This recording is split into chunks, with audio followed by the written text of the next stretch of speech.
Hello and welcome back everyone. Today we've got a Monk Challenge Rift build, and right off the bat you'll notice the monster difficulty warning is red, not orange, and I'll show you that when I get a chance.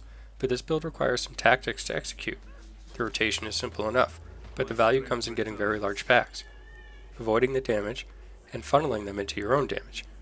I'm spending a fair amount of time running around, avoiding punches and projectile spears. It's important that I start getting some damage onto the monsters before I die, or they'll all leash and reset, and then I'm basically left to leave the rift if I want to clear in time. Now I'm not going to say that dying is good, but it doesn't mean that the rift is over, provided the mobs don't leash, and I've already tagged these and kept them. As long as I res up quick enough, I've got a huge pack here. It's fair to say that you can leave yellow mobs 99% of the time with this build, and with that I'm going to go gather my next cluster, but notice even after that first death, I'm already about 25% through the rift.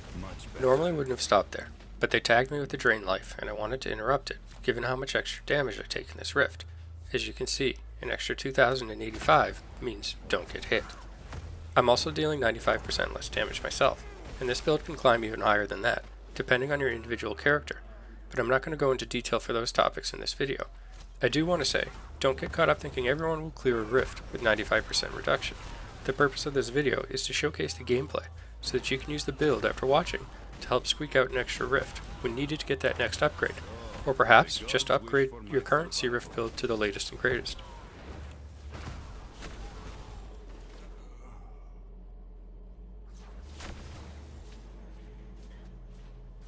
Taking advantage of the invulnerability frames again, as soon as I see that drain life go up, and this can be used on a number of abilities.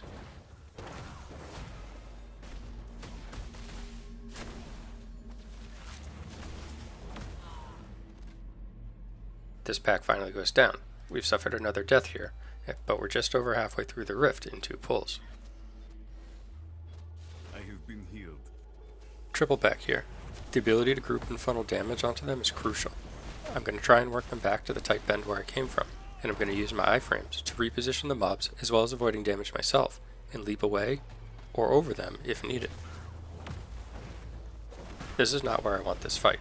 Even though they're fairly grouped around me, I need to get to a tight corner to maximize my own DPS and use line of sight to group them around each other and not me. Much better. Now enjoy the show as I continue to keep them as clumped as possible and work them down. Better.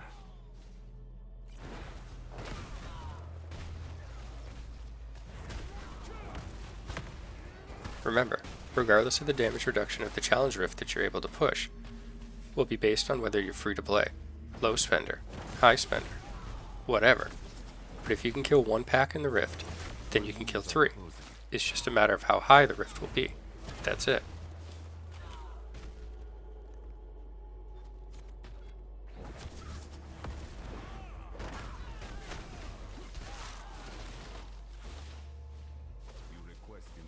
Just shy, so we'll find a few normal mobs to spawn the Guardian, and depending on who you get, and the damage taken increase you're doing, you may need to fish again. But if you're seeing this video, then we're in luck.